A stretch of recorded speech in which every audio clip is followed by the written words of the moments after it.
It began with chanting. Dozens of monks gathered in the monastery hall, their voices steady, their faces lit with devotion. But devotion quickly shifted into frenzy. Hymns twisted into screams. They shouted that the world was ending, that fire would be the bridge to heaven. Monks dragged barrels of oil into the chamber. They poured it across the wooden floor, soaking the planks until the air reeked of fuel. They drenched their robes, their hair, their trembling hands. Some knelt in ecstasy as flames were promised, whispering prayers through cracked voices. Others clawed at their skin, tearing fabric and flesh as if to shed their earthly bodies. Torches shook in their grasp, embers falling to the oil-soaked floor. One monk raised his arms high, declaring that the world outside no longer existed, that only fire would open the gate. The chanting stopped. Silence cut sharp through the madness. Every eye fixed on the single torch, swaying, its flame hungry. And then the question no one outside could ever answer. Did they believe they were ascending, or were they simply burning themselves alive in a hell of their own making? The madness did not erupt in a single moment. It built slowly, like pressure rising beneath stone. The monastery had always been a place of silence and devotion, but silence can turn heavy, and devotion can warp when it is fed only by itself. Whispers began in the dormitories, mutterings of visions, of strange dreams shared among brothers who swore they saw the same burning sky. They claimed an angel had spoken through smoke, warning them that the world was about to collapse, and only fire would deliver them from the ruin. At first, these visions were dismissed by the elder monks as exhaustion, the natural consequence of fasting, ceaseless prayer, and isolation. But as the weeks passed, more voices joined the chorus. What had begun as a flicker of unease grew into wildfire. Brothers who once spoke in measured tones now spoke with violent urgency. Their sermons shifted from gentle salvation to dire warning. Every bell that tolled in the courtyard no longer called them to prayer. It was a countdown, not to mass, not to repentance, but to annihilation. The monastery walls, which had once protected them from the corruption of the outside world, now trapped them within their own echo. The same words repeated, reinforced, distorted, until they became undeniable. Apocalypse, flames, ascension. Doubt was a crime greater than sin.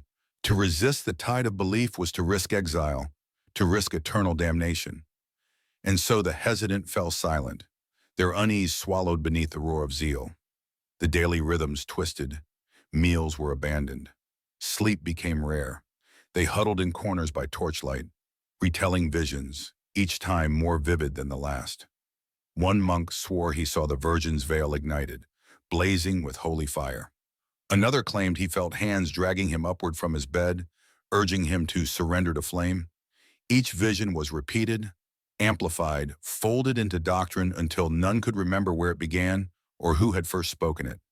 And so they rehearsed, secret rituals in shadowed chapels. Torches carried not for light, but as instruments of destiny. Oil poured not into lamps, but across cold stone floors, staining them with the promise of combustion. The smell of it thickened in the air, clinging to their robes, turning every step into preparation. Hymns were no longer sung for salvation, but rewritten as cries for fire. Lyrics twisted into mantras: burn, rise, ascend. The elder who warned against excess was silenced, not by argument, but by stares. Dozens of eyes burning with certainty. Dozens of hands tightening into fists. He withdrew into silence, and soon, even he vanished from memory. The monastery transformed into a furnace before it ever caught flame. And then came the night when all restraint cracked. A single monk collapsed during prayer, convulsing, his body twisting violently. Some shouted that demons had seized him. But when he rose, he declared that the angel had entered his flesh. The end, he said, was not far. The end was here. His voice shook, his eyes wild, his body trembling. But to them it was revelation. To them it was proof. Cheers erupted, filling the cloister like thunder. Belief no longer needed reason. It had found its prophet. They dragged barrels of oil from the storerooms, their weight leaving scars across sacred stone. They smashed them open, the liquid spreading like veins across the floor. The chants grew louder. The pounding of fists against wood echoed like war drums. The fire was coming, and they were welcoming it. Some broke open windows, shouting into the night sky, demanding the heavens open. Others stripped away their robes, smearing oil across their bare chests, their trembling bodies shining in torchlight.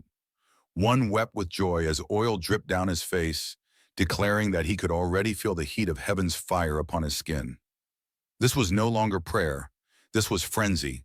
This was a storm no hand could stop. And beyond the walls, villagers slept beneath the same stars, unaware of the inferno being prepared in the heart of the monastery.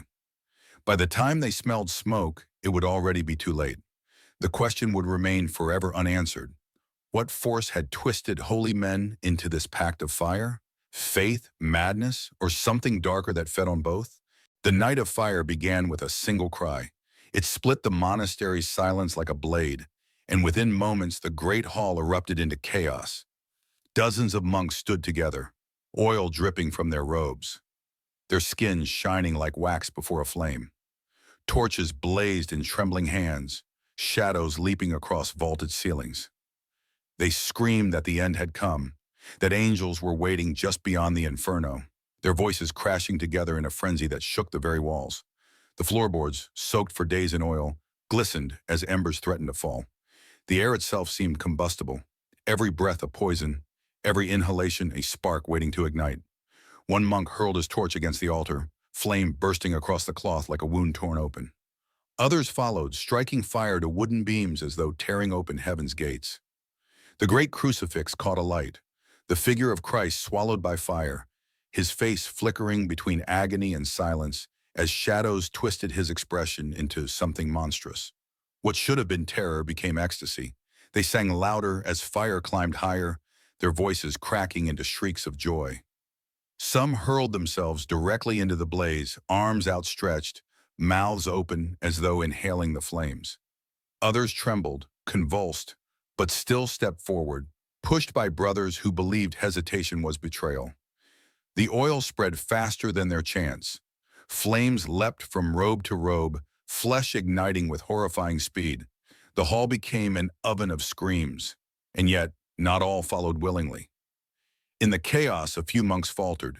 They stumbled backward, pressed against the walls, their faith crumbling as heat seared their faces. They shouted for mercy, pounding on the doors with bleeding fists. But mercy was gone. The leaders had barred the exits long before. No one was to escape the path to heaven. Those who resisted were seized, their arms twisted behind their backs, their bodies shoved forward until fire claimed them too. Choice had ended the moment the first torch fell. Outside, the first villagers stirred to the smell of smoke. At first, they thought the monks were burning fields or offering midnight incense to God. But when flames licked the monastery's windows, when shrieks cut the night air, they rushed to the gates. They found them locked. Iron chains rattled under their fists. The heavy oak doors shook, but held fast as fire spread from hall to hall. Through cracks in the walls, they saw silhouettes writhing, figures ablaze, staggering like specters, collapsing into heaps of smoldering bone. Some villagers shouted prayers, clutching rosaries with trembling hands. Others fetched water, hauling buckets in desperation. But what were buckets against a sea of fire? The monastery, once the beating heart of their village, had become its own funeral pyre. A mother screamed as she saw her son among the flames. He had joined the brotherhood only weeks before. She clawed at the gates until her fingernails tore away, until her hands dripped blood. No answer came. Inside, chants twisted into something unrecognizable. No longer hymns, no longer prayers, just raw, unearthly wails as fire hollowed out human voices. The roof cracked, timbers snapping, beams crashing down in showers of sparks. The bell tower rang once, a single deafening toll before crumbling into the inferno. By the time the villagers broke open a side door, it was already too late. The hall had collapsed. Flames consumed every chamber, every corridor, every relic of the sacred past. Those few dragged out alive were half dead, their skin charred, their eyes wild with visions. They raved that angels had descended, that wings of fire had lifted their brothers upward. They whispered that those who burned did not scream in pain, but in joy, that heaven itself had opened within the smoke. But the villagers saw otherwise. They saw men who had lost themselves, men who had destroyed not only their lives, but the sanctity of the place they served. At dawn, when the last flames guttered, nothing remained but blackened walls. Charred beams jutted like ribs from the earth. Bones fused with stone, unrecognizable, uncountable. No one knew how many had died. The monastery records had burned. The survivors spoke in riddles, muttering fragments of prophecy even as they were carried away. Rumors spread quickly through the region. Some said it was mass hysteria. Others whispered darker theories, that the monks had been possessed, that something had whispered to them in the silence of their cloistered halls. The villagers buried what fragments of bone they could gather, but some pieces they left where they lay, fused to the floor as though the stone itself had swallowed the dead. And in the years that followed, travelers would pass the ruins and swear they still smelled smoke. Some claimed they heard chanting in the night, faint voices carried on the wind. A reminder that the flames had not died entirely, that the madness which once gripped the monastery might still wait beneath the ash, ready to rise again. The ruins did not cool for days. Smoke curled upward long after the flames had died, carrying with it the stench of burned flesh and sanctity alike. The villagers who had once looked to the monastery for guidance now stood before it in silence, their faces hollow, their prayers broken. When word spread beyond the village, others came, clergy from nearby towns, nobles seeking answers, scribes eager to record what had happened. What they found was not revelation, but horror made stone. Walls blackened beyond repair, floors warped and brittle, bones fused into the very fabric of the building. Every corner told the same story, a house of God turned into a furnace. The church demanded explanations. Survivors, few and broken, were questioned until their voices cracked. But what they offered was not clarity. They spoke of angels with wings of flame, of heavenly voices commanding them to burn away their flesh so that their souls might rise pure. They insisted they had seen the sky split open above the hall, light pouring down in rivers of fire. To those who questioned them, their words sounded like madness, the ravings of men broken by trauma. But to others, they sounded too consistent to dismiss. How had so many men, bound by vows of obedience and silence, turned together towards self-destruction? Investigators scoured the ruins for proof of conspiracy. They searched for hidden writings, secret symbols, the hand of heresy. They found scraps of parchment charred at the edges, fragments of rewritten hymns scrawled in trembling hands. Words twisted into invocations of fire, pleas for purification through flame. One fragment read, "The world is ash, and only ash ascends." Another, "In the furnace we meet him." But no leader's name appeared. No architect of this madness was revealed. The frenzy had no single source. It had spread like contagion, without center, without cure. Some whispered that starvation and fasting had driven them to delirium. Others said the monastery's isolation had turned faith inward until it devoured itself. And yet still others insisted something darker had moved among them. That silence itself had spoken, shaping their dreams, bending their prayers until they became weapons against their own flesh. The villagers recalled strange happenings in the months before. Animals found dead at the edge of fields, fires in the woods without cause, the tolling of bells when no hand pulled the rope. They remembered the monks growing thinner, paler, their eyes shining with a light that was not devotion, but obsession. None had thought to intervene. After all, monks belonged to God. Who could question what they claimed as holy? Now all that remained was ruin. The church tried to contain the story. Scribes were instructed to record the event as an accident, a tragic fire caused by negligence, a lesson in discipline. But rumors had already spread beyond control. Merchants carried whispers across provinces. Pilgrims retold the tale with new details, each darker than the last. Some claimed the monks had summoned the devil himself. Others believed the Virgin had appeared in flame and demanded their sacrifice. Every retelling added weight to the mystery until truth was drowned beneath legend. The ruins became a place of pilgrimage, though not the kind the church desired. People crept through charred halls at night, listening for echoes. Some swore they saw faces in the stone, mouths open in silent screams. Others claimed to hear chanting where no man stood. There were even those who lit small fires on the ruins, as though imitating the monk's final act might bring them closer to revelation. The church sent soldiers to guard the site, forbidding entry. But guards whispered of strange lights in the night, of voices calling them by name. Few lasted more than a season. Historians would later argue over what had truly happened. Some pointed to collective psychosis, the perfect storm of isolation, starvation, and suggestion. They cited examples from other times, villages where entire communities danced until they collapsed, towns where men believed themselves possessed by wolves, convents where nuns screamed in unison of visions none could prove. Yet others saw in this monastery's fate something more deliberate, something not explainable by hunger and fear alone. The synchronicity of it, the way every monk turned together, as if obeying a single voice, that unsettled even the most skeptical. And so the ruins endured, not only as stone, but as symbol. Parents warned children not to wander near after dark. Travelers avoided the road that passed too close. Priests who came to bless the site reported their prayers sounding hollow, as though the air itself refused to carry them. The monastery became a scar on the land, a wound that refused to heal.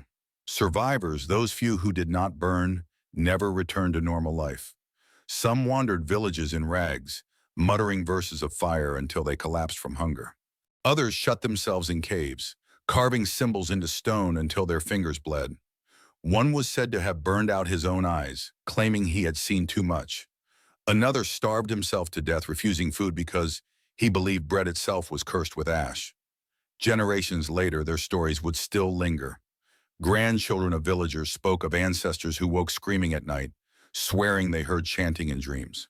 Some claimed the soil around the monastery grew nothing but weeds, as though scorched by something eternal.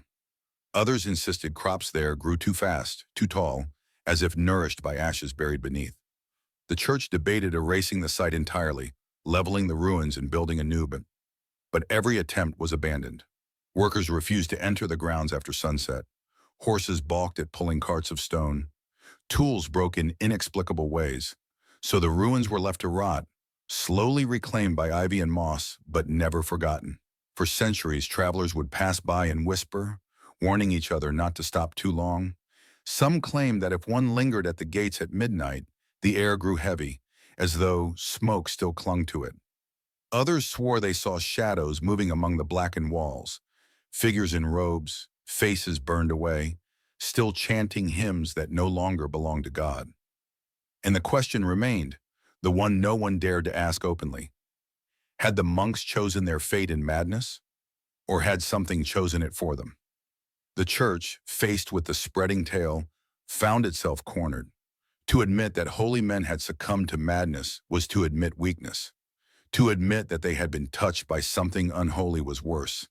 It was to concede that demons or darker powers could infiltrate even the most sacred of walls. Thus began the debates in cathedral halls.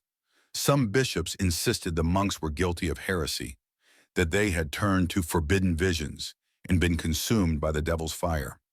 Others argued they were martyrs, misled by hallucinations, but still consumed in a flame of devotion.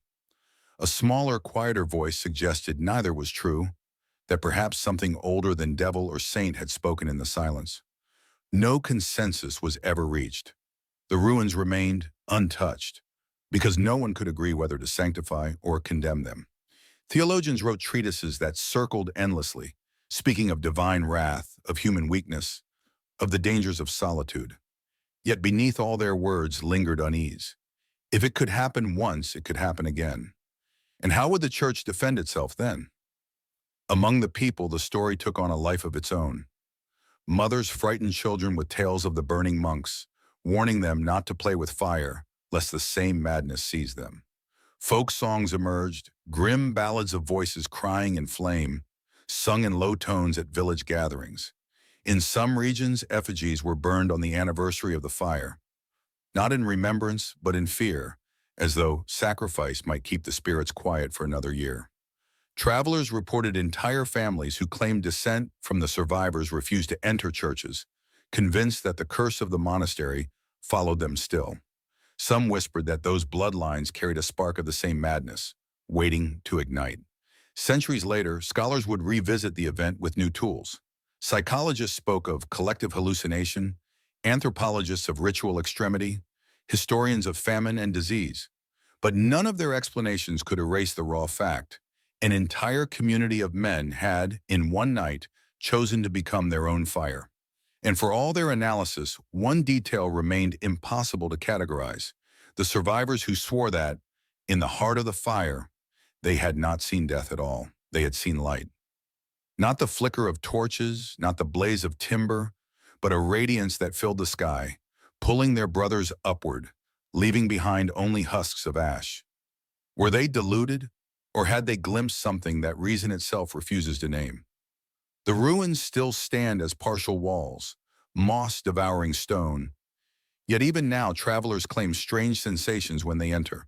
A sudden rush of heat without fire, a pressure in the chest like breath stolen away.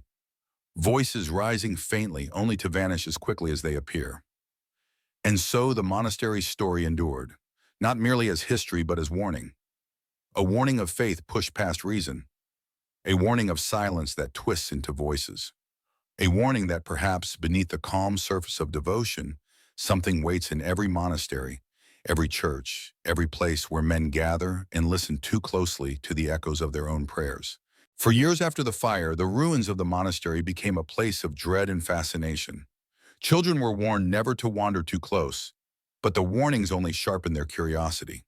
They would dare each other to step across the blackened threshold, to press their ears against the cold stone and listen for voices.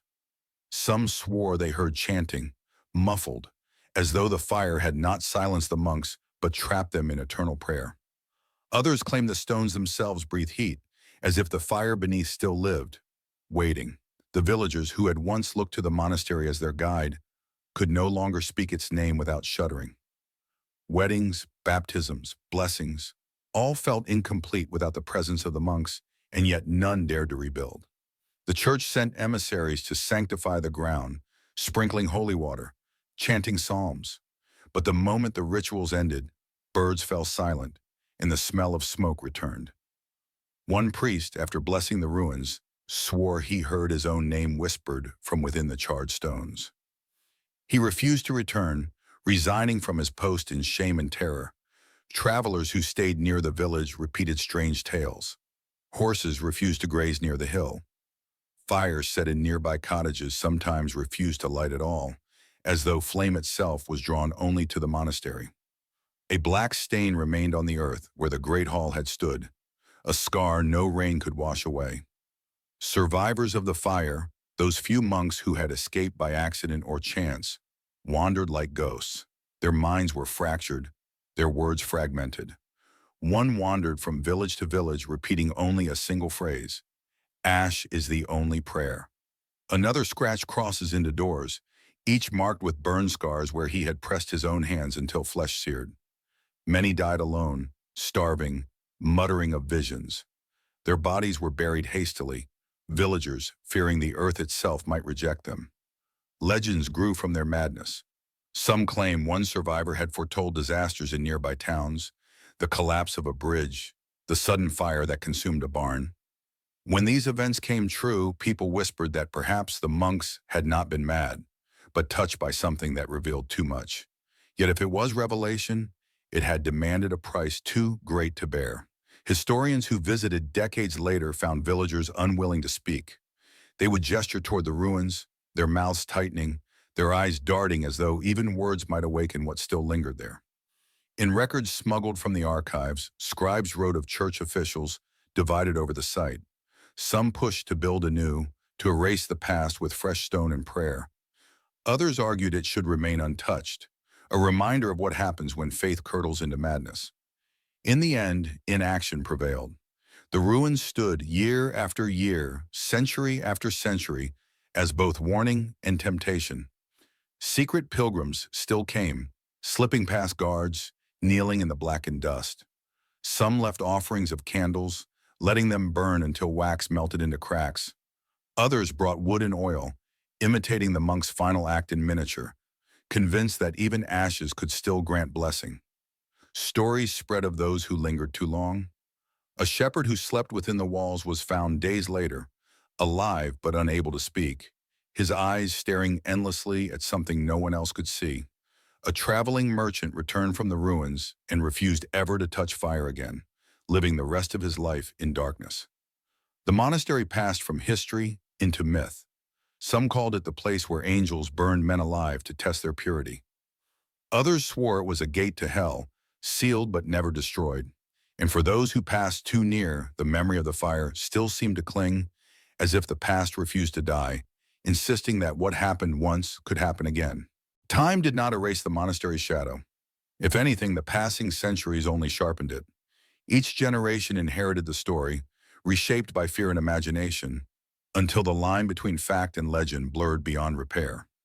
Parents warned children not to wander too close to the ruins. Travelers avoided the road nearby after nightfall.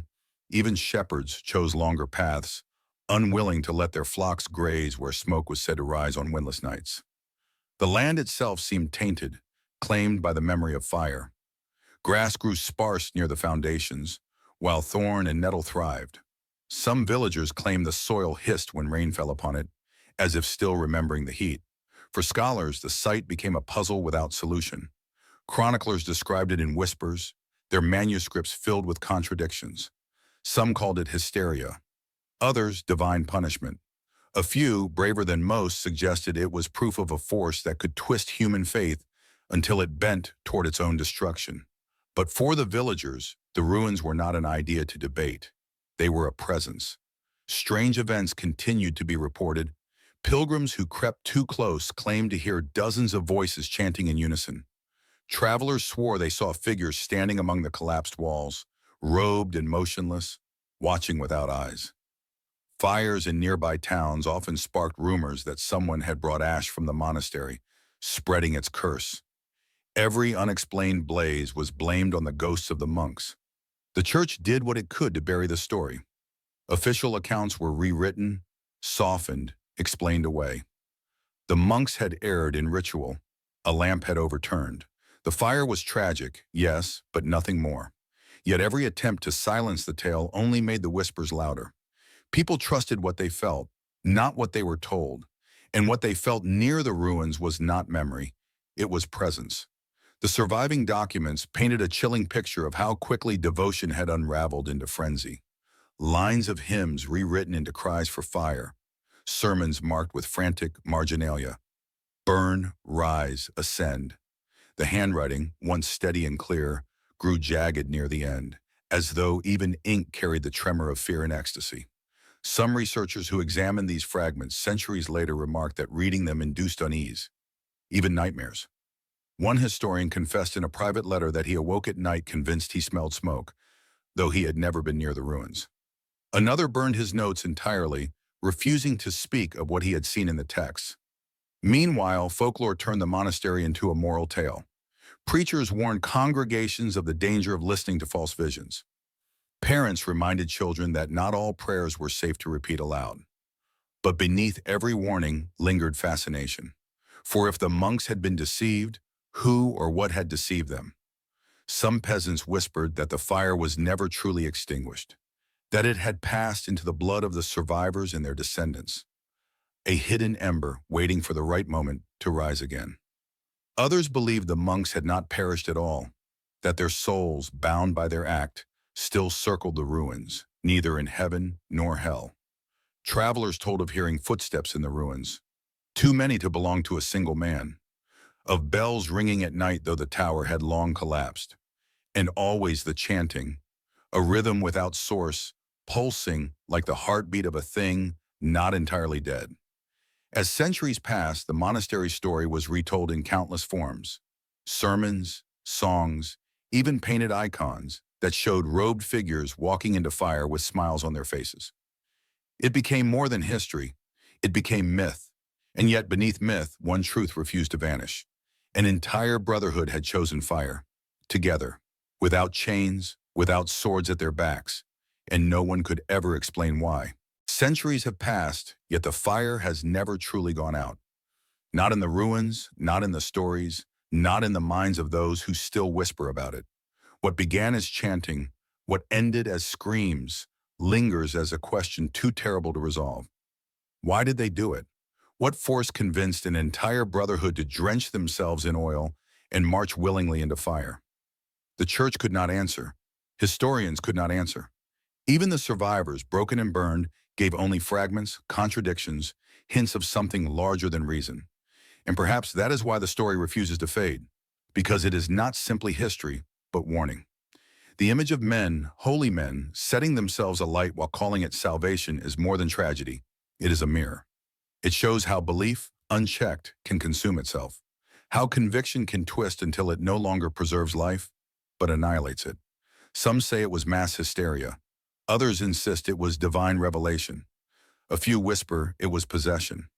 But the truth may be far simpler and far darker. Perhaps the line between faith and madness is thinner than we want to admit. Perhaps the same fire that warms the soul can, if left unguarded, burn it alive.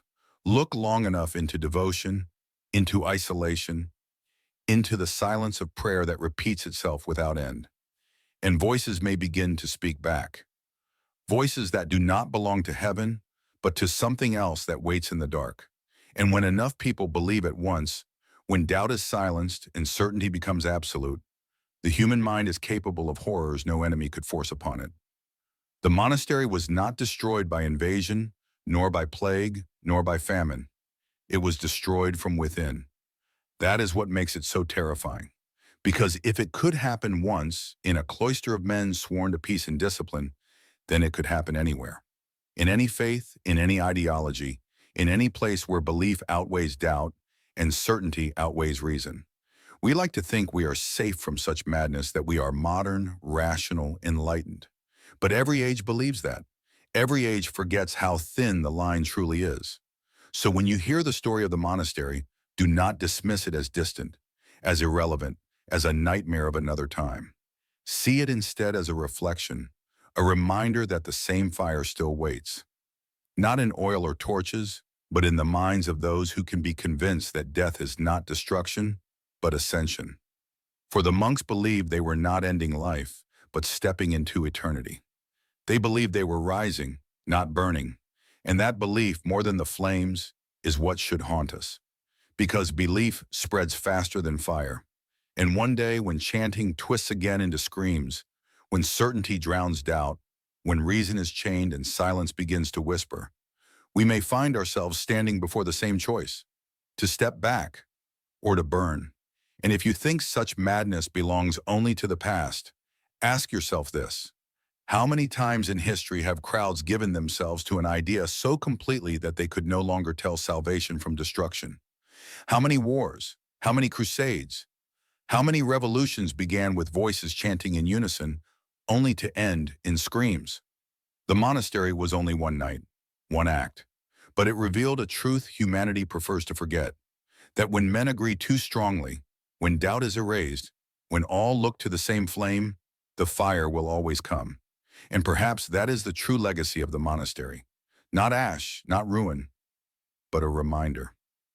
That belief is tinder, and silence, when it grows heavy enough, can become a spark. Remember the torch in the hall, swaying in the silence, every eye fixed upon it. That moment has never ended. It waits, suspended in history, waiting for another hand, another voice, another crowd ready to believe that fire is the only way forward.